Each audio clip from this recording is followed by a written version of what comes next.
Ready? Yow. Yow. My name's Kat. This is my best friend Sierra.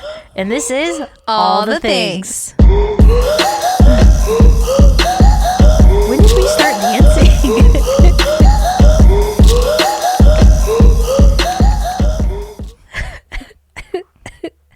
Hey. Oh, no. Awful. Oh, gosh. It's awful. What a time. All right, so what are we talking about today? We are talking about our crazy busy weekend that we had. Mm-hmm. Full of fun activities and great emotions. Yes? Emotions. Yes. Very pleasant emotions. Right. No one was overly angry about anything. Nope, not me. Offended. No one was offended. Definitely not you. Definitely not me. But I suppose that there was this one moment on a Friday night where I kind of lost my brains for an evening. And why? Because I was PMSing. Okay, y'all. It's not a normal thing for me. Though it should be. Although, yes, it should be. And yes, everyone is going to tell me, go to the doctor. I get it. We're working slowly but surely going to the doctors of all sorts of doctors, dental, normal doctor, primary care. Is that what it's called? I don't even know what it's called. Anyways, point being is that I lost my marbles a little bit on Friday night. A little bit. Just a little bit, okay?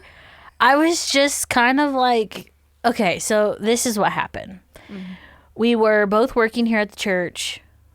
You dipped and went to go hang out with your boyfriend, Grant. And I was minding my own business. I was going to go visit my friend Levi.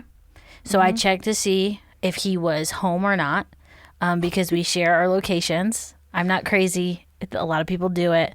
Anyways, and I saw that Sierra was at Fiesta with Grant. Well, I assumed with Grant.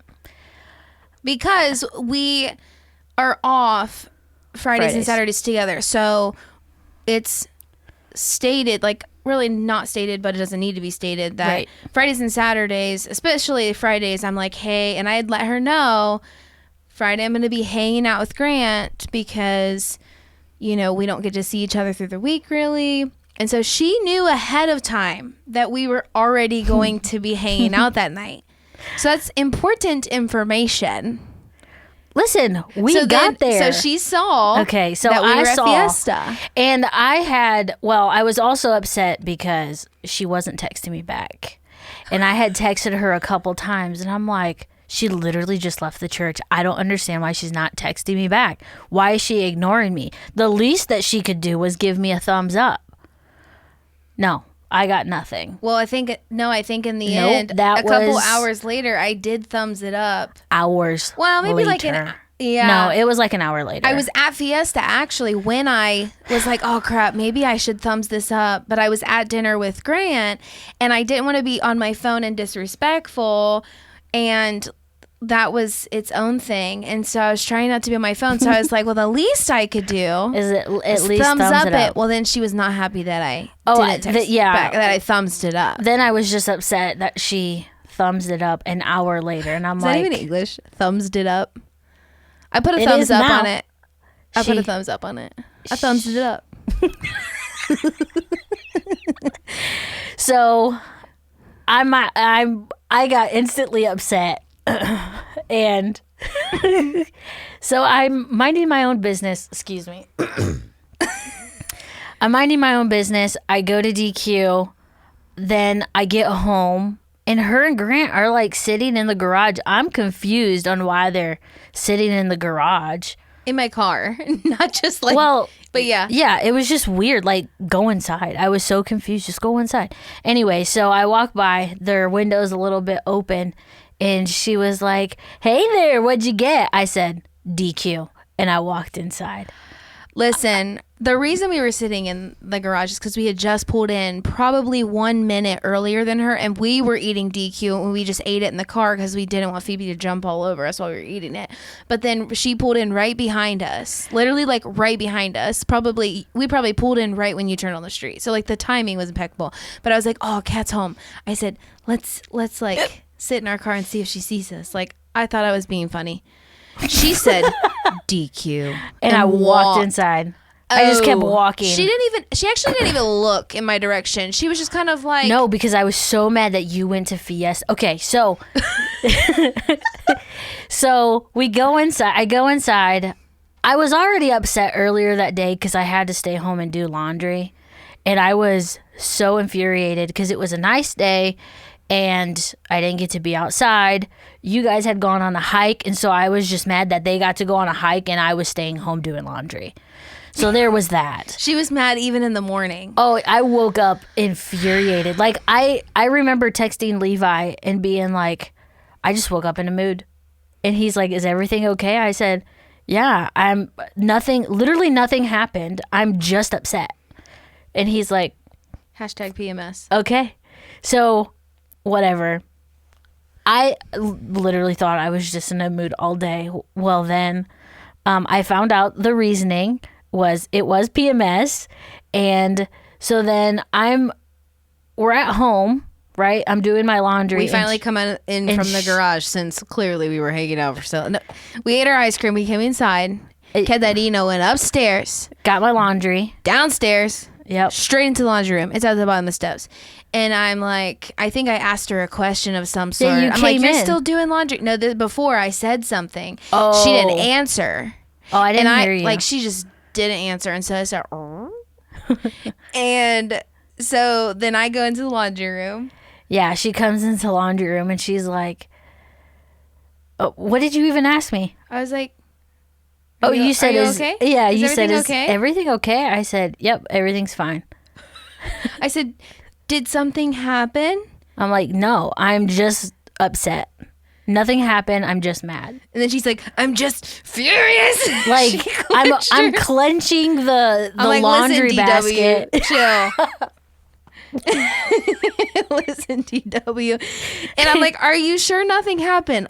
I'm telling you, nothing happened, okay? Nothing at all. I'm just upset. I'm just mad. And I'm just like... And she goes, are you sure? I said, you know what? Actually,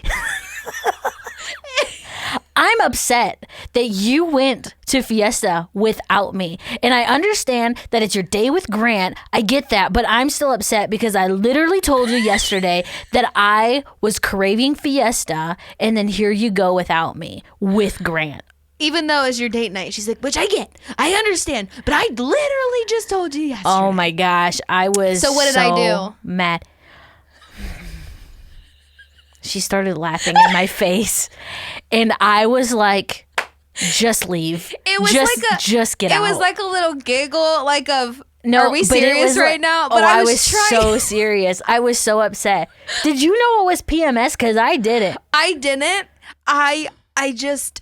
Well, and I remember telling Grant on our hike, I said, I don't know what's wrong with Catarina, but this morning I was just drained because nothing made her happy. I said, everything was literally, pissing me off. She threw a whole fit that she had to stay home and do laundry. And then she's like, ugh. And I just like, there's so many things that I want to go on a hike and blah, blah, blah, but I got to do laundry because I'm out of clothes. I was literally out of clothes. I was just like, so do you want to no, I have to, like, there was no solution. There was not one. And any man right now who's watching this, knowing that their woman, like, when they go through PMS, like, they're probably laughing and they're like, yes. And any woman who's watching this who has gone through PMS is probably Baby, like, I feel so seen. I know what you're talking about. And so, but for me, for a moment in that scenario, I started laughing because she was literally like crouched by the dryer. I've never had emotions of PMS like that in like a long time.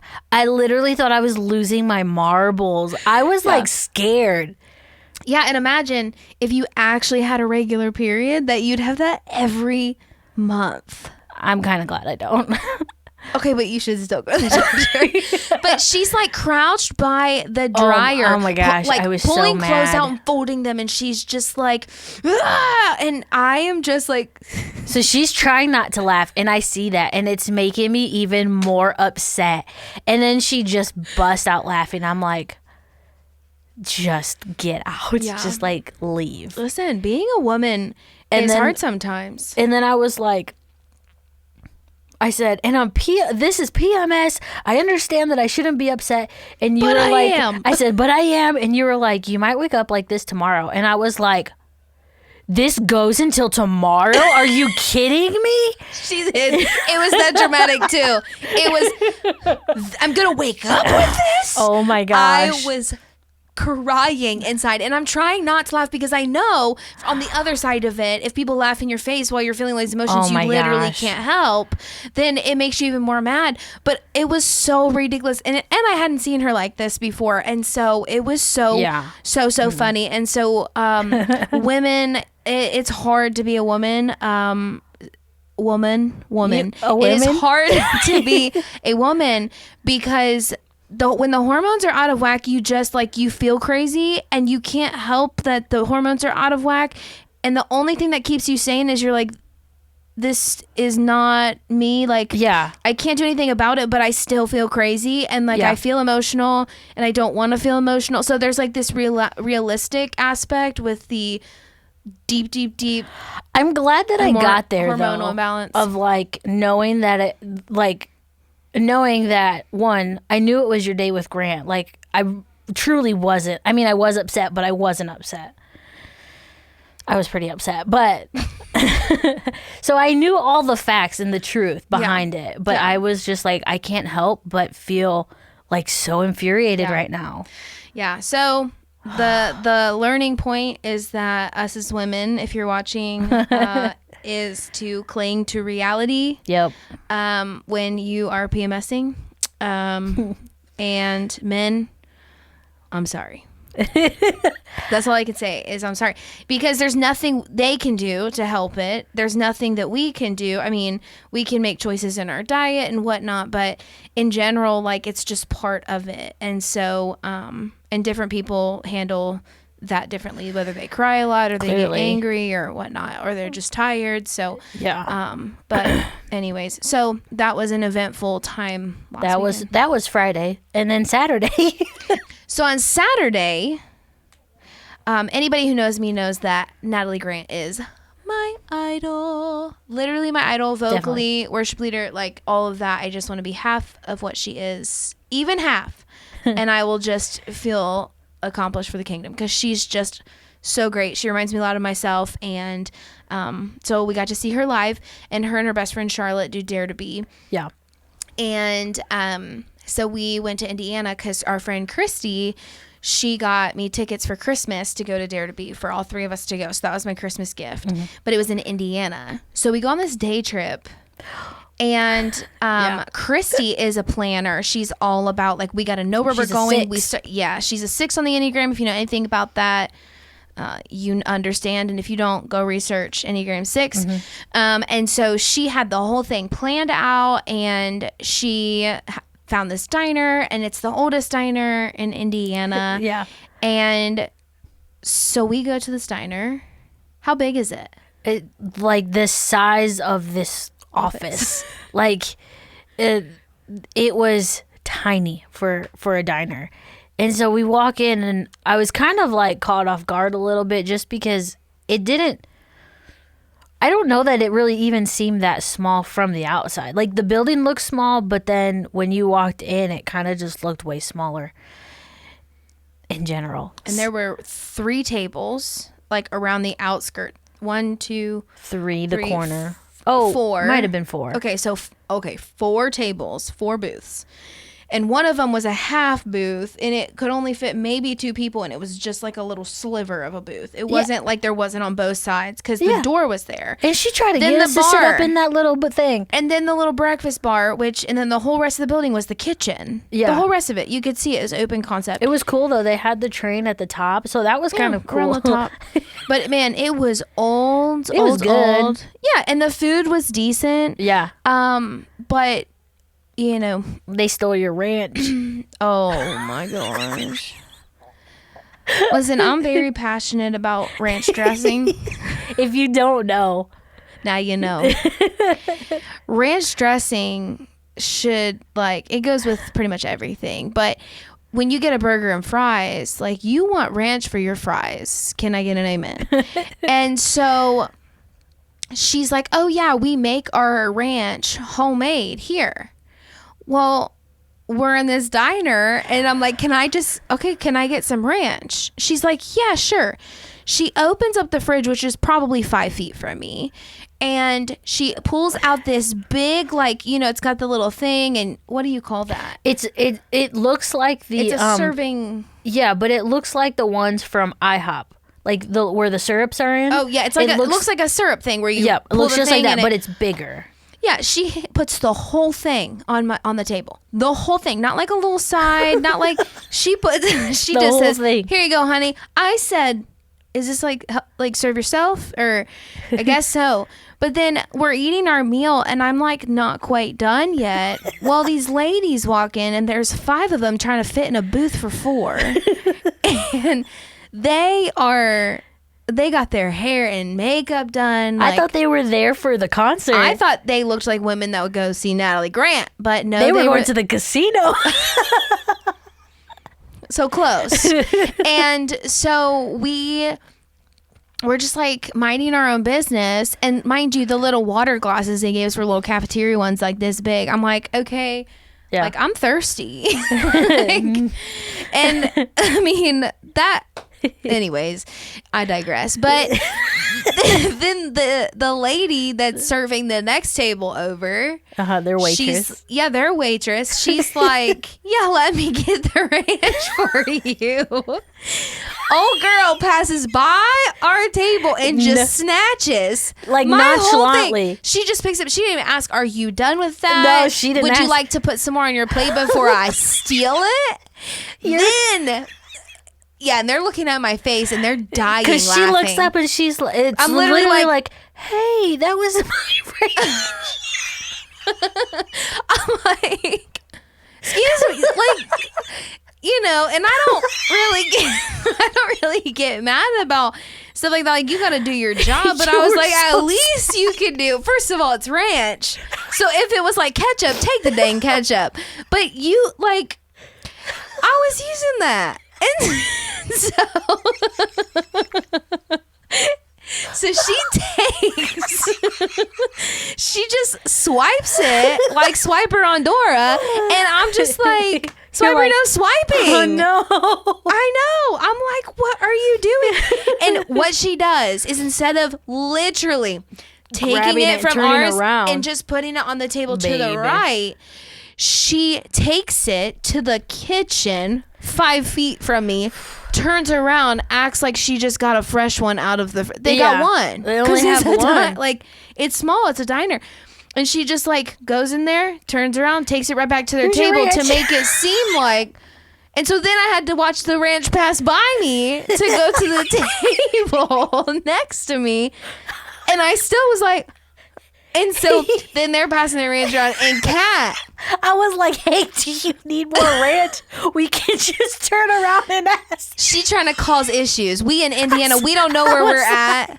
And she trying to cause issues. And Christy, luckily, was right there. If I would have been right there, oh my god, it would have been game over. I said, Christy, just lean by. She's like, hey, Chrissy, just turn around and ask them if they need that ranch. I'm like, I didn't get asked if I needed any more ranch. No one asked me if I was done, but it's okay. But as your best friend, I was trying to help you out and get you more ranch. And you were like, no. Don't do it. Don't. Just chill. Be easy. Don't say anything. The ranch is fine. I said, but you need more ranch.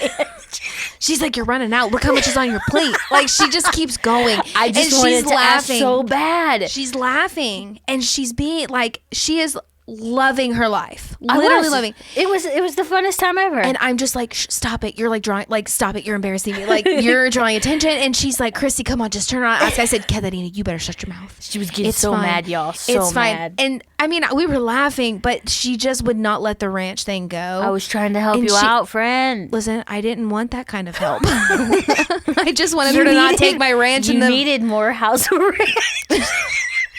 I just didn't want her to take my ranch in the first place, but here we are. And I survived, so it's fine. But it just was this whole debacle, and I guess she had to be there. But yeah, I'm glad that Christy was sitting across from us, and I was on the outside of the booth, so Kat couldn't even get out to go be obnoxious and ask them, because I'm not that kind of person to be like, hey, my food's wrong, or like anything. Like, I don't want to cause any issues, and she is, and I'll say something. We're paying for it. I'm like, it's fine. It was like $5. Well, I'm just saying, the ranch was free. It was complimentary.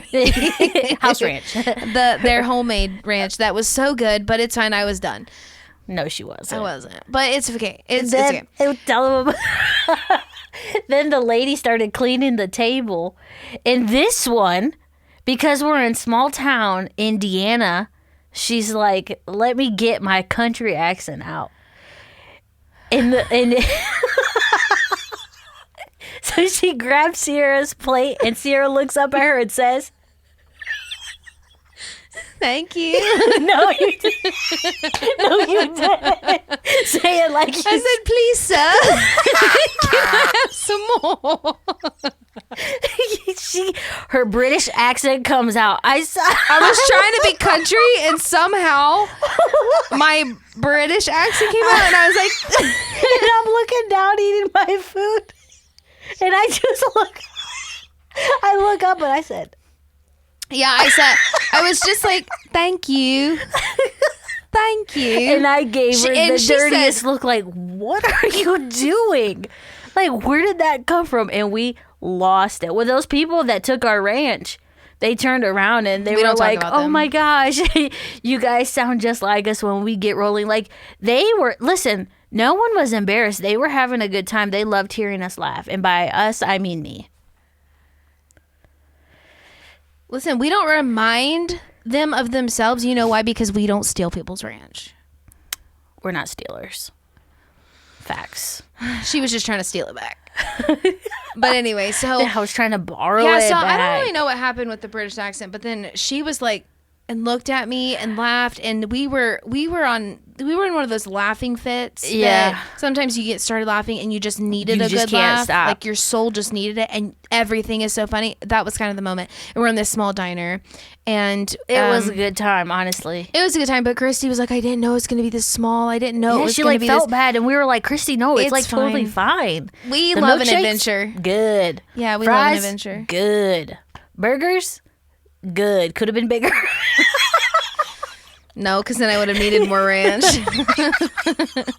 But anyways, it was a good time. But then on Saturday night, the whole reason we went to Indiana for Natalie Grant. For Dare to Be. Yep. And Katarina and I, we got a baby. We sponsored a child. His name is Daho. Mm-hmm. And he's from Haiti. And he's the cutest little guy ever. In his picture, he has the suit on with little like church shoes. It's shoes. like his Sunday best. Gosh. And and he's going to be 1 at the end of April. So we started sponsoring him. Yeah. And so, yeah, it's always funny when we're like, yeah, we got a child. People are like, huh?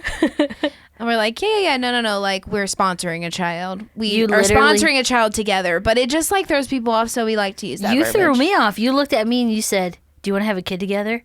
I was like, I'm like, listen, I don't roll like that. I don't roll like that. I'm like, No, I don't roll like that. I just, do you want to sponsor? Do you want to sponsor a child? Yikes. Visit episode 3. You'll know why. But yeah, so. But it was a good night. It was good. It So was super good. We have Dahu. Yep. And if anyone who's watching is interested in sponsoring a child, obviously, like, they're not paying us to ask this or whatever. No. But through Compassion, they have kids, and you can go to their website, and even, like, I didn't realize this, but when I was looking up Dahu's profile and signing in and whatnot, you can search for kids that have your same birthday. Oh, yeah. And so I found 150 some kids that have my birthday, and it says what country they're from and what age they are and how long they've been waiting for a sponsor. And so it's only $38 a month. It's not a lot. When I first went to Dare to Be, I was just starting a business. I was living in my parents' basement, and I just couldn't commit because there wasn't, I didn't have enough income coming in. And so, but I felt such a tug on my heart to sponsor a child, and you get to write letters with them and their family if they are living with their family and whatnot.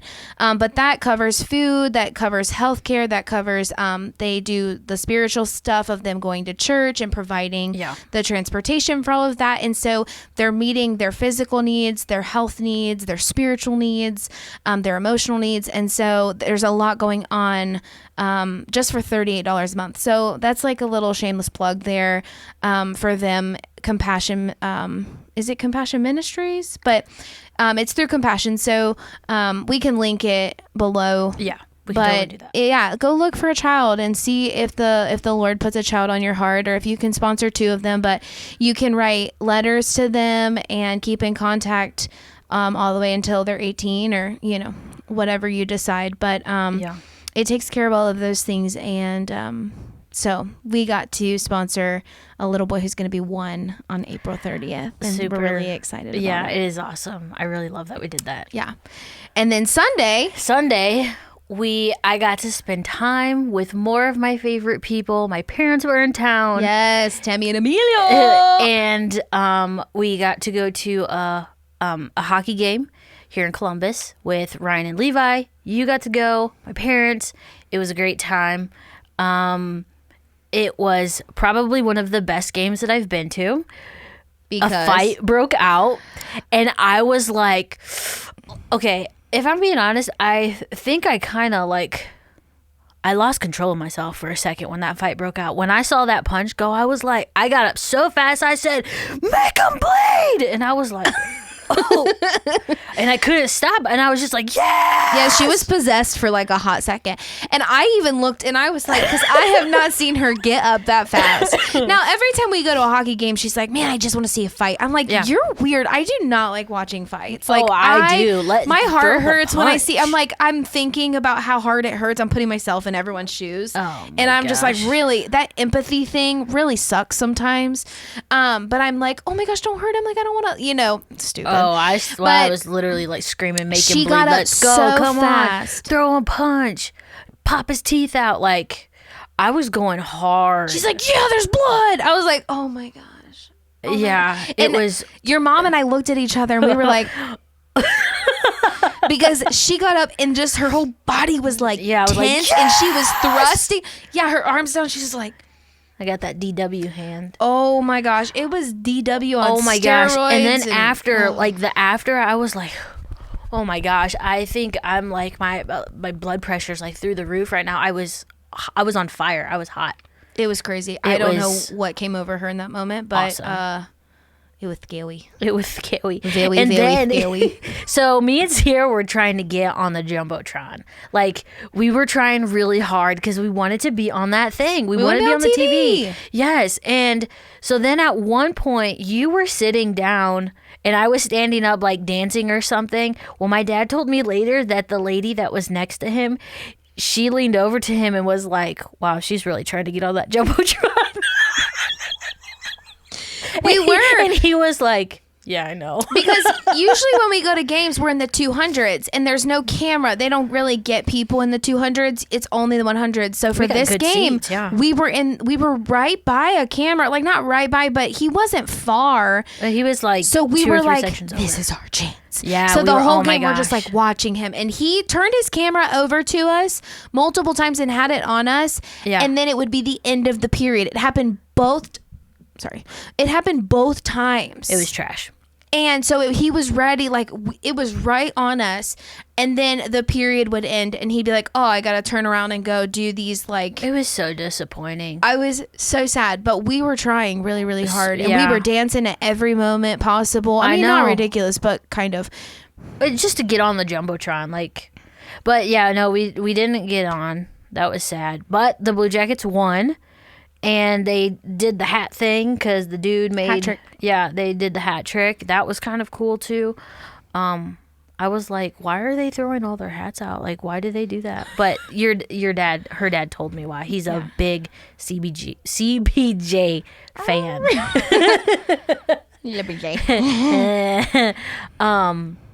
But yeah, so that was our weekend. We had a really great weekend. That was a long recap of the weekend, but it was an eventful weekend, and we hope that you laughed along with us. Yeah, there was a lot eventful. of. And then the time change happened. Oh. I was dead, yo. I was dead, tired. Mm-hmm. But it was a great weekend. Yeah, super super cool. Good. Oh well, my gosh. Today, why we're really here, yeah. Oh yeah. is we're gonna kind of dive into. We've discussed it. Briefly in an earlier I was gonna say Marco. Not Marco Polo. This is not Marco Polo. We podcast. have discussed this in a previous Marco podcast. Oh my gosh. Anyways, we're gonna talk about how the Lord speaks to us. Yeah. So you start. How does the Lord speak to you? How does the Lord speak to me? He speaks to me through dreams, and I can audibly hear him. And I don't know. Are you a little jealous about that? I'm confused what that look is. Yes. Oh, it is really cool, actually. If I'm being honest. I'm sure it is. I'm sure it's magnificent to hear the Lord's voice. Yes. So, there has been one specific, well, there's been multiple times that I've heard the Lord's voice. But one that will always stand out to me is when, have I told you about this? Well, why don't you just tell it and then. Oh yeah, sorry. So after my relationship ended, back in college, I had this dream. Like, I was struggling on still reaching out to this person and knowing that it was wrong, but still doing it anyways.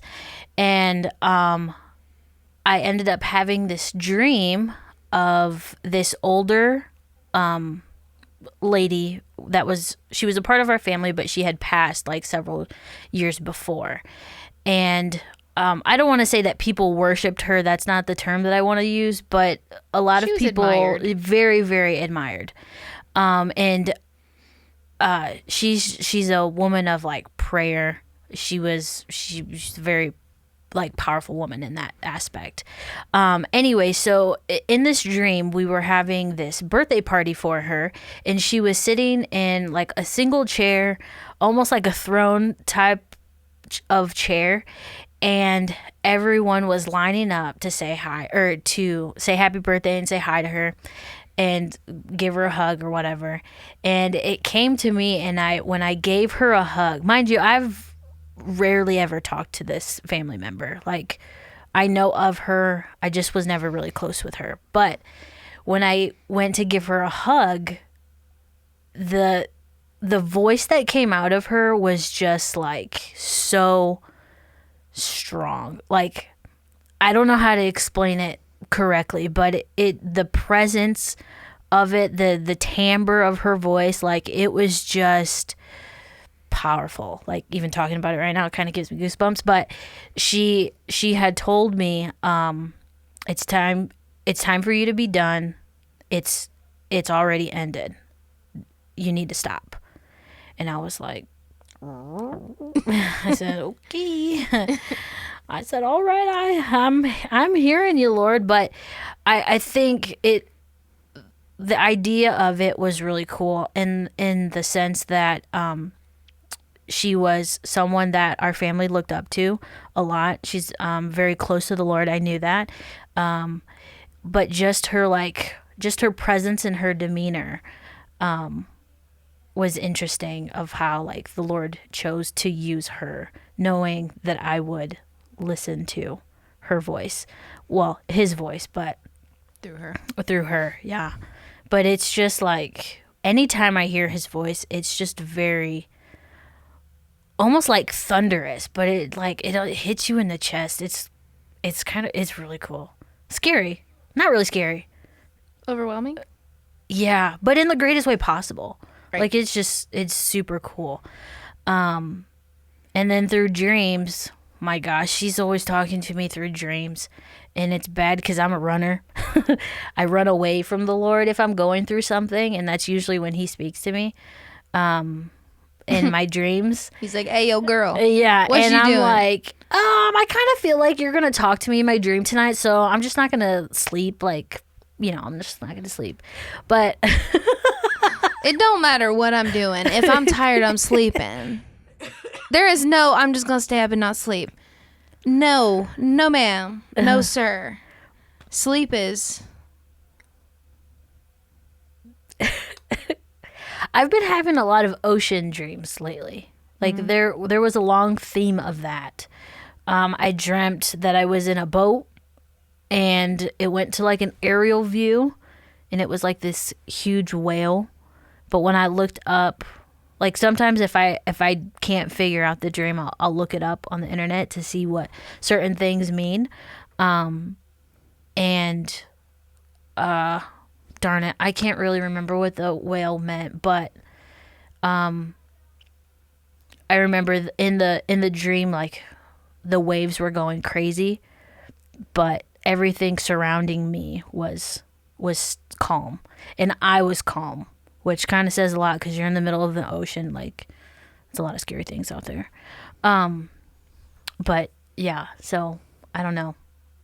The presence, like the presence of the Lord, I can feel in my dreams, not just while I'm awake as well.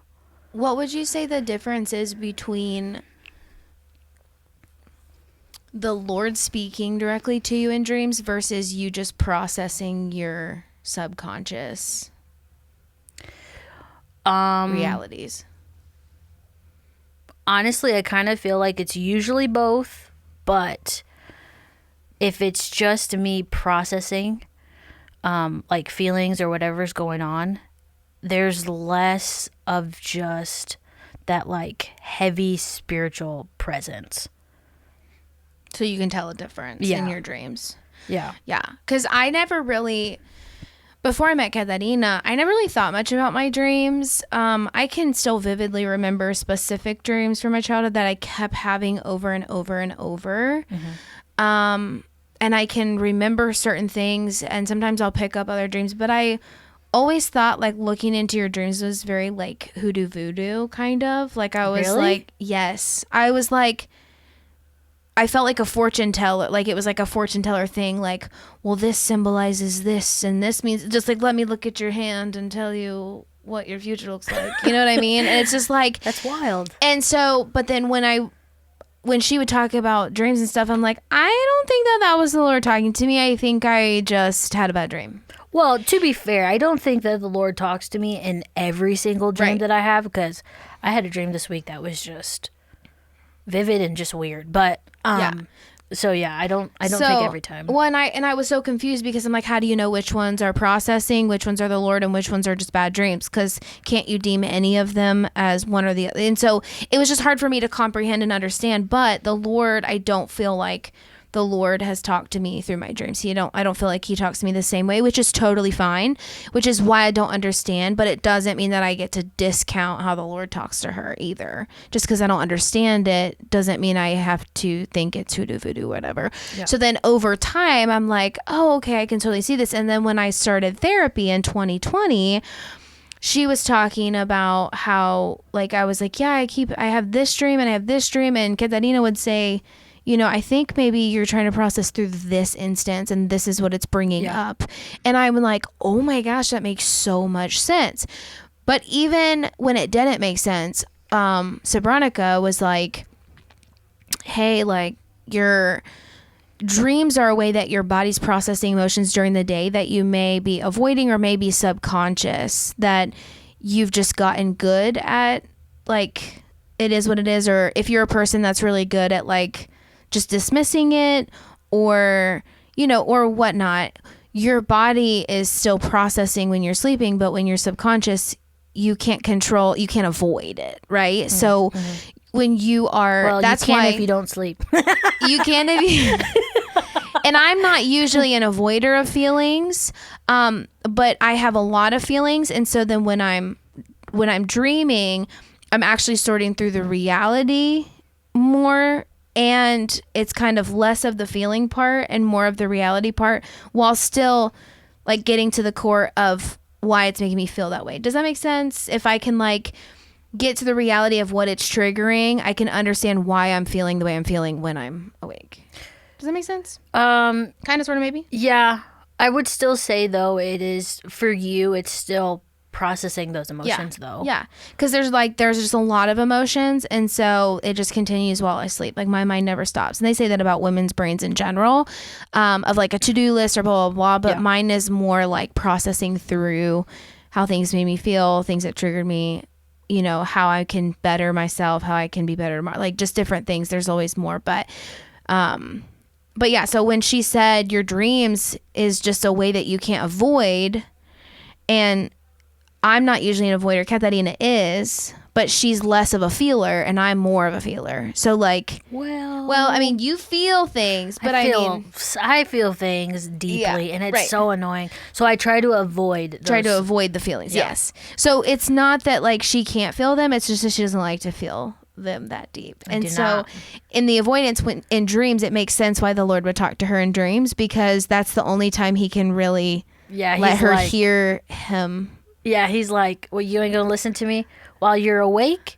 I'm gonna talk to you when you're dreaming. And I'm like, oh, yeah. And so I think that's also the part of the Lord's humor, and that's why he doesn't talk to me in dreams that way. But yeah, it's so interesting. Wait, so when did you have, you said when you were at therapy that mind shift changed. Yeah, but I still was kind of like, I think this is stupid. Like, if I'm honest, I was like, this is dumb. Like, yeah, I can process, but like, how do you know which dreams are worth processing through and which ones are just a bad dream, or just a nightmare, or just a weird dream? Like how you had this week, it's like, that was just weird, versus I need to read deeper into this, that this is giving me signals that I need to like focus in on something that's triggering, or that I'm actually a fear that I'm having during the day that I'm not really addressing. Yeah. I think it's funny when I tell you my dreams, because you have this look of like confused, or it's usually like a confused look, like, is that really the Lord talking to you? And I'll have to tell her like, no, I don't believe that this was the Lord speaking. It was literally just a weird dream. 'Cause I never and you're know. like, oh, okay. Yeah, and I'm like, how do you even know which ones to look into? Anyways, so I well, and at the same time, because I've now listened to her the way like that she interprets specific dreams, and I'm like, oh, that makes sense. Then usually when she's telling me a dream, I'm like calculating in my head. I'm like, am I missing something? So what could that mean? And like, let me see if I can like. Because I'm a puzzle person, so I'm like, so you're not confused. It's just the look of. I'm trying to figure it out. You're trying to figure it out with me. Ah. Yeah. Okay. Yeah. Interesting. I'm trying not to be worthless forever with these dreams. Stop. I'm like, I don't know what it means, sis. Well, you've gotten to the point where you're like, so do you think it means something? Like, you'll tell me a dream and you're like, well, if you remember the dream. This homie does not remember her dreams ever. No, I do sometimes. Sierra, you'll be like, oh, I had this dream last night. And I'm like, oh, what is it? And you're like, yeah, so there was a guy. And that's all I remember. And so, I'm like, I know, I knew that I shouldn't have even asked you. I have to tell the dream right when I wake up. I have to verbally speak it to someone. You should start voice memos. Or I'll forget it. Like, I'll think, oh my gosh, it's so vivid. I remember all the details right now. And then by the time I tell someone, I'm like, and then I kind of forget what happened then. I have to write mine down. Annoying. So anyways, well, that's cool though. It's cool that the Lord speaks to us in different ways. So how does he speak to you? Sometimes through dreams-ish?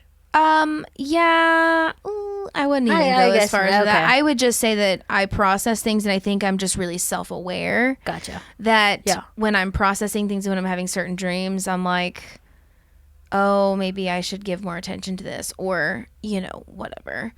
I'm just processing grief again and again and again. Stop it. Because grief's a cycle. We know that. So, but yeah, so I've never heard the Lord's voice audibly. Never? Never. Oh. And for a long time, I thought that I was broken. I mean, we're all broken. We're all broken. But I need a shirt that says we all suck and we all need a savior, because that's what I always say. We all suck. We all need a savior. But yeah, so for a long time, I thought I was spiritually broken. Like I wasn't doing the Jesus thing right, because I'm like, well, I don't speak in tongues and I don't have that spiritual gift. And like the Lord doesn't audibly speak to me and tell me to go up to someone and be like, the Lord just told me that I needed to tell you. Like those kind of people just they freaked me out. They freak you out? They've always freaked me out because Really? I've never understood it. Oh, that makes sense. That makes sense. Right? And so it's not that I'm like coming to it of like that's wrong or incorrect, because God is God and like, Yeah. Whatever. But I've never spoken in tongues and I have never heard the Lord's voice audibly.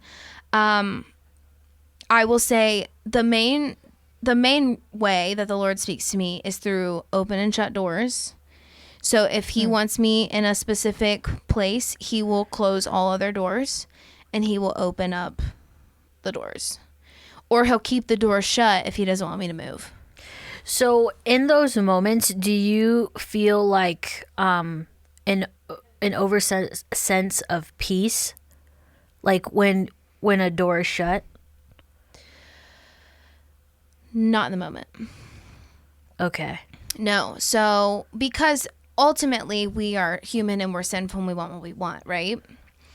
And so if there's a lot of doors shut for a long time and no doors open, it's so discouraging.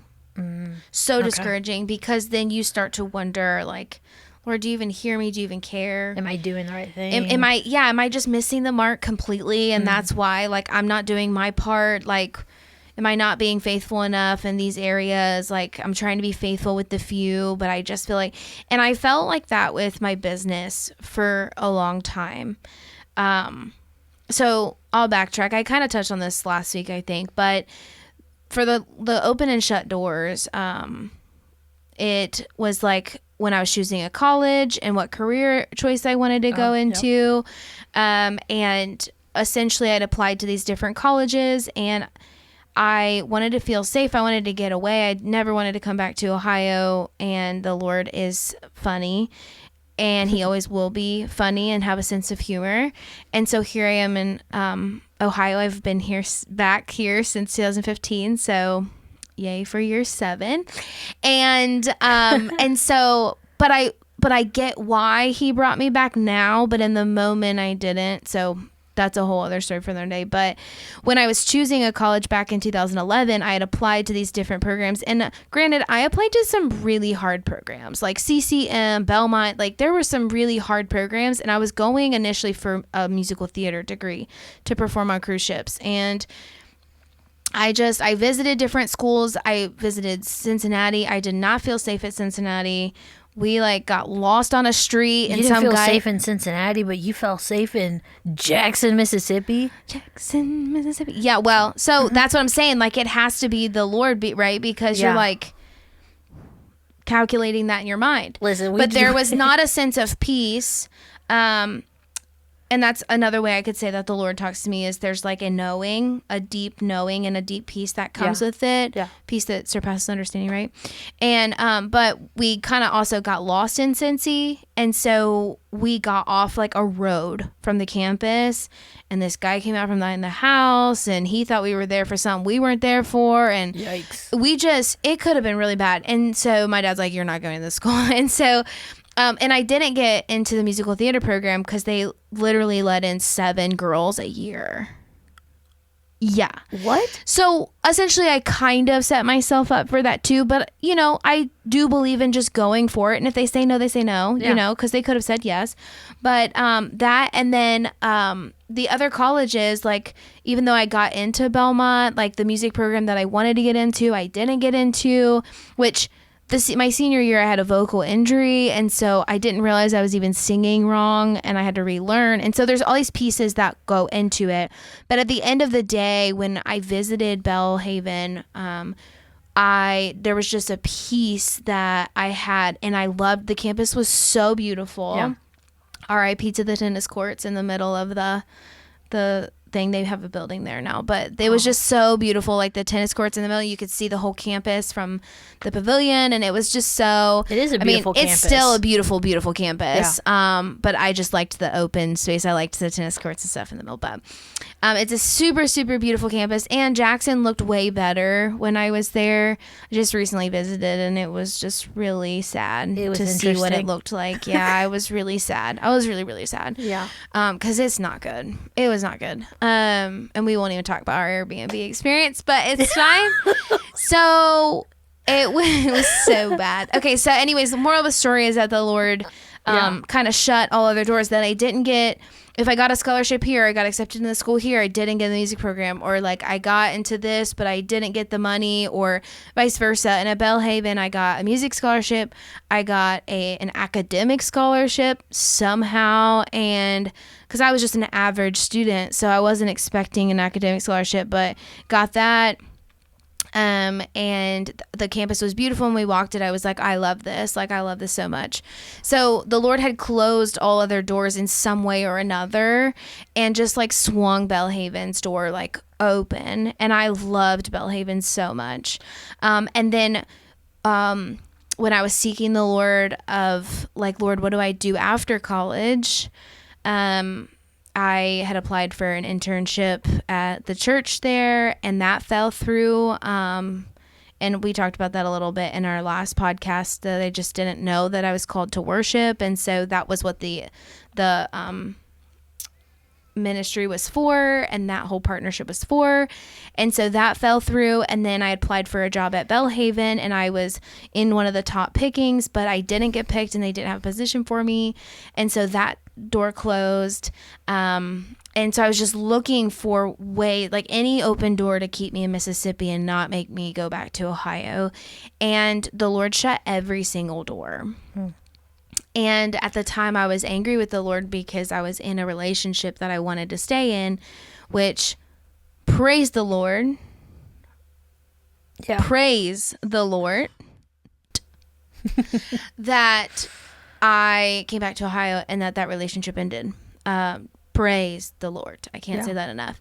And so I was really sad, and I felt like I was moving backwards by moving back home. I felt disappointed. I felt like everyone gets in Grove City, returns to Grove City. They stay in Grove City forever. They're never going to be anything.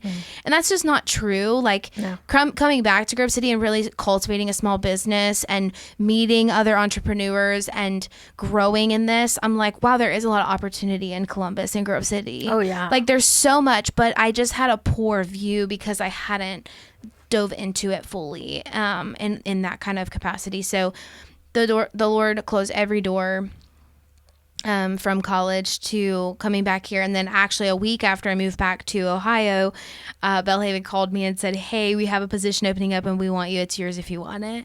And I was like, you're a week late there, you know? And so my mom's like, that's not how the Lord works, Sierra. Like, he would have worked that out, like, yeah, when you were there, like even right on time. You know what I mean? Like if the Lord's timing is perfect, you know, you're not going to pay all this money to get home and a week later then have to like pay it all back again. Right. And if they would have offered me the job a week earlier, I would have stayed. Yeah. And it was only, you know, it was only like $17 an hour, but it was 40 hours a week. And what we talked about last week, I knew I wasn't 8. Did we talk about this last week? Yeah. Okay. I can't remember. I'm getting on my... But you know, I'm not an 8 a.m. person. I'm not an office 8 to 5 person. I'm not a cult. Can I do it? Yes, but I wouldn't thrive in my purpose. Yeah. And $17 an hour is great when you're coming out of college in 2015. Now, granted, 7 years ago, but it was a good opportunity, and I could do tours, and I could stay in Mississippi, and it seemed like the best thing, but it just didn't work. So the Lord speaks to me through closed doors 110%. And even in my business, once I started my business, there was a long time, there were probably 2 years at least, that everyone was trying to tell me that I needed to be doing more this and try this and do this and do this. And there just was consistently like closed doors in business. And all I needed to do was be faithful with the few, and I needed to just do well. And when you're a vocal coach, you can't build in the same way that you build any other company, like with tangible products or things like that. Like, I had to have results for other people to recommend me, to then show what I can do as a teacher. And results take time, especially when I started with middle school and high school. And so I needed to just establish my teaching style. I needed to establish consistency. I needed to establish relationships, and I just needed to be faithful with the few and do what I knew I was supposed to do. And I felt like this pull, like I was not doing enough, but every little thing that I tried, like we did a parade and I didn't get people. We did all these different things. I did master classes and like knew people wouldn't show, and I wasn't expanding my reach, and I was just so discouraged. And my business has grown every year. It has doubled almost every year, which has been such a blessing. But in the grand scheme of things, it was still growing like too slow for me, I guess. When you start with 5 students, it's like, oh my goodness, and so it just felt like I was hitting closed door after closed door after closed door. And I think the Lord was speaking to me through that, of just like, be faithful with the few, like find your passion and stick with it, and be honorable in that. Like, be good with a little bit of finances, be good with a little bit of students, because if you can't handle a little bit of students well, or you're not going to usher your money well here, then, it's why do we expect that the Lord is gracious and loving and he loves to bless us, but who am I to expect the Lord to X, Y, and Z? And so it's not like I sat around and did nothing.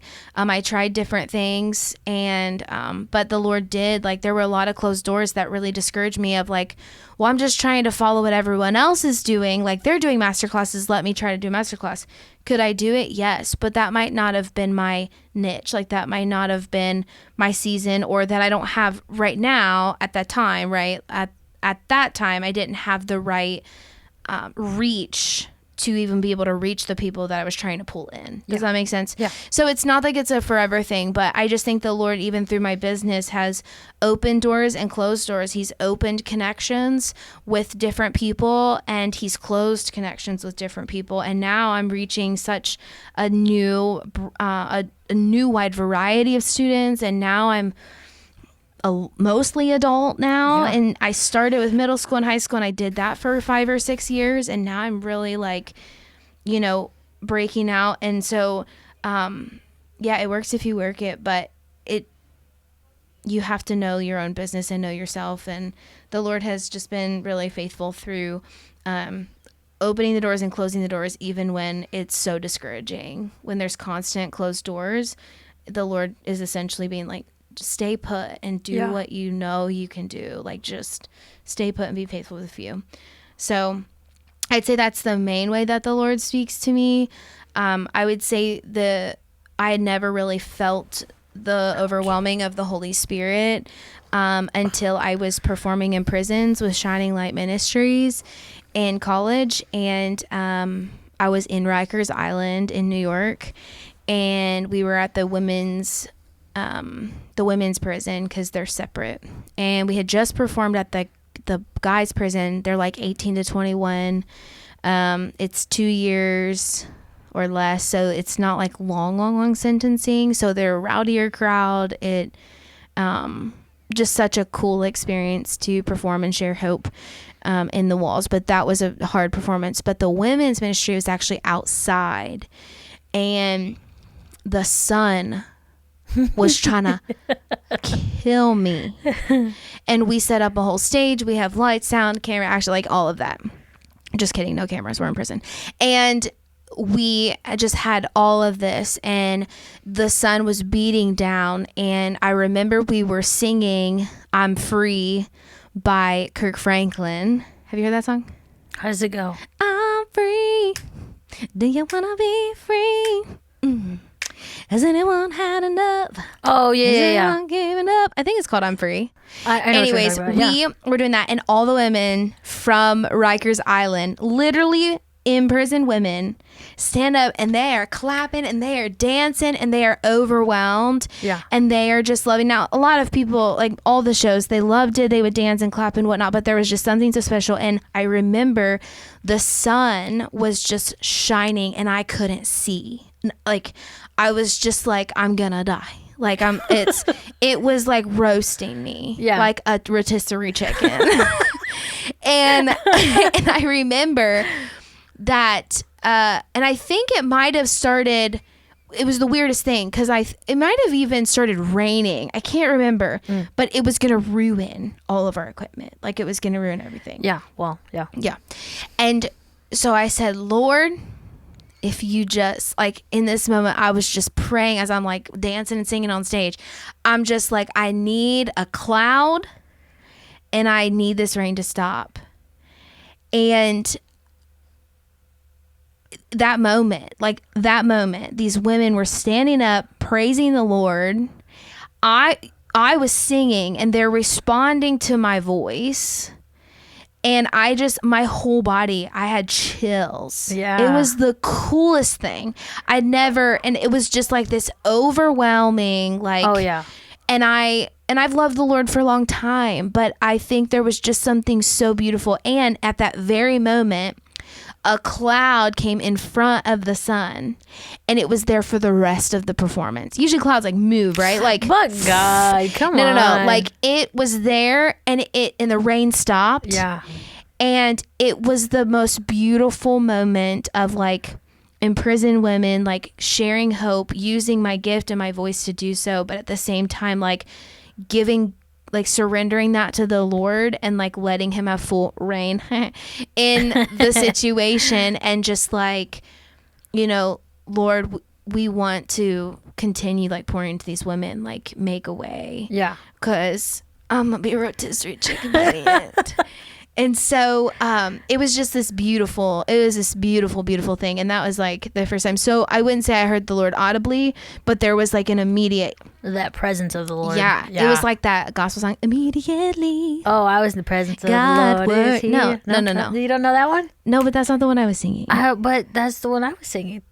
They say, I lift my hands, I open my mouth, and immediately God worked it I don't out. know that one. So I lift my hands and I open my mouth, and immediately God worked it out. Yes, that song I don't gets know you that hype. one. Oh, you're gonna blast it in the car. Yes. Oh boy. Yeah, it was so good. So, but yeah, in general, the Lord talks to me through open and closed doors, but nothing audible, no overwhelming dreams. And sometimes I'm just like, Lord, I need an audible, because there's too much to be like implied or assumed. You think so? Well, with the open and closed doors, but sometimes you're like, is the door cracked? Like, Well, can okay. I see? Is there a peephole? Like, Well, I mean, you do have those moments, especially with the moment of like Belhaven calling you back and like, hey, can you? So I mean, like, so what was the thought process for you in that moment? Because essentially, that was your I love loopholes. That was your loophole. Essentially, yes. And we had to have Patrina Michelle, my mama, Patrina Michelle. We had to have Patrina Michelle. Partially, I think Patrina Michelle had some selfish motives in that because she didn't want me to live in Mississippi anymore. She wanted me to come back to Ohio. She wants all her children. We could say that it was her giving me some spiritual direction, but I think that it was some selfish direction in there. I think there was the motivation had a little dose of selfishness in there, but she was like, Sierra, that's not how the Lord works. That's just not how he works. Like, he has perfect timing, and if he wanted you to stay in Mississippi, he would have worked that out in perfect timing. And you know, we got a pod, we moved everything back, we spent $1,000 to get you back here. Ooh, it was $1,000 to pack up my apartment and then in a pod, and then they pick up the pod, they send it, they deliver it to your, it's a really cool thing, but that's for some monies. Hey yo. And so yeah, she was just like, that's not how the Lord works. Like, he doesn't play games. He's not playing games. And so yes, there's a whole, like, sometimes it doesn't make sense what the Lord's calling you to, but she's like, you were already in Mississippi. Like, that's just not, you know, and she wanted me to use my gifts for a purpose, like for the kingdom. If it was a music position, I think that she would have thought a little bit. Yeah, I think she would have been more open to it. But she also knew, one, that I think she knew that the person I was dating was not for me. Right. Number two, she wanted me in Ohio. Number three, she wanted me to use my gifts. But number four, I also think that she knew that the security was what was enticing to me. That Belhaven felt safe, and that there was security in knowing that I was salary, and that I would have enough money to make it happen. And a lot of people I know take jobs for the money, and though money is important, you got to pay bills. I think that I could have been successful in the Belhaven job as an admissions counselor. I think I could have done it, but I don't think I would have truly been happy. I don't think I would have felt fulfilled in it. I think I would enjoy it maybe, although that 100 phone calls a day or something that they said, I said, baby, no. You hate talking on the phone. Hate it. Literally hate it. I'll FaceTime anyone. Phone call with video, anytime. Phone call, no, can't do it. It's awful. That doesn't make any sense to me. But I know, I'm broken. We all suck. We need a savior. And so, yeah, I don't know. But anyway, so now we're here, and we are 7 years in business, and the Lord's opening up new doors, and and I just know that I'm doing what I'm called to do. And it's funny how my career has cultivated from teaching into being a worship leader, which I've talked about how I never thought I'd work for a church, because church hurt is real, and church politics are real, and I ain't playing it. And so the Lord knew what that would look like, and then calling me into worship leading, and now he's merging my heart desires to cultivate people and teach well and cultivate worship leaders. And I was like, Issa cake. No, it's like, okay, Lord, I see. That's okay. I make lamb. So yeah, I mean, it's been a really, really cool thing, but so he knew all along. But okay, so I just want to say, number one, it has been really cool seeing. Oh my gosh, I might cry. You better not cry, because I'm gonna cry. Look at the light. Look at the light. Wow, it just got super overwhelming. But it has. Oh my gosh. Okay. Are you crying? No, I'm gonna get through it. I promise. Your eyes are watering. The tears just fell. But it has. Wow. That is. Are you gonna make everyone cry today? I don't know. Probably, but it has been really cool seeing your business flourish over the. Oh my gosh, you can't do it. Why are you crying? I looked up and you were crying. Okay, but it has been really cool seeing your business just do its thing over the years, because I was with you kind of in the beginning. You started it in when again? 2015. We were friends in 16. Yeah, and I remember having a bunch of these conversations with you of just like you just not understanding why you were back and why you were doing the things you were doing. And I do remember sitting with you and being like, you're exactly where the Lord wants you and needs you to be. Like, it may not Oh my gosh. Okay. We are not okay. This came out of nowhere. Yeah, my I gosh. was not planning to cry today. Okay. Well, And I'm usually the one that brings about like the hard conversations or the tears. but anyway, so it's been really cool to see your business flourish the way that it has, because I was with you during those struggles and during those hard times of even the worship leader stuff. You literally were just, you were broken down into just like not feeling like you were worth being a worship leader. And to see you doing all of the things now and cultivating people and their hearts and their dreams is just like super cool to see. Thanks. Thanks, best friend.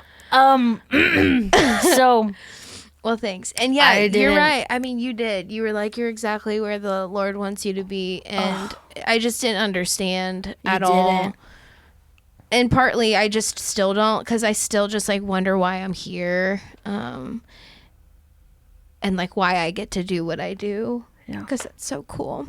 But it's awesome. anyways, it's the coolest job mashup ever. Wow. Oh, get it together, Kat. Okay. It really is the coolest job ever, seeing people flourish, but not only like vocally, but like in their worship leading and leading others and just in general. Yeah, it's the coolest. It is awesome. And now she works in my sweatshop. Y'all. I texted her the other day. I said, so you work in the sweatshop today? AKA my merchandise, making merchandise. But I'm It's like, still hey, can you sweatshop. help me? I'm like, hey, can you help me in my little cricket corner? And now we call it the sweatshop. But Yeah. now It's she fun, helps though. I me. really do like it. But But anyways, yeah, all the things. It's been really cool to see. Okay, so that's No not more even tears. that's No not more what we were tears. talking about today. But I am very proud of you. Thank you. And I love seeing all the things. Thanks. Go right here on the side. There you go.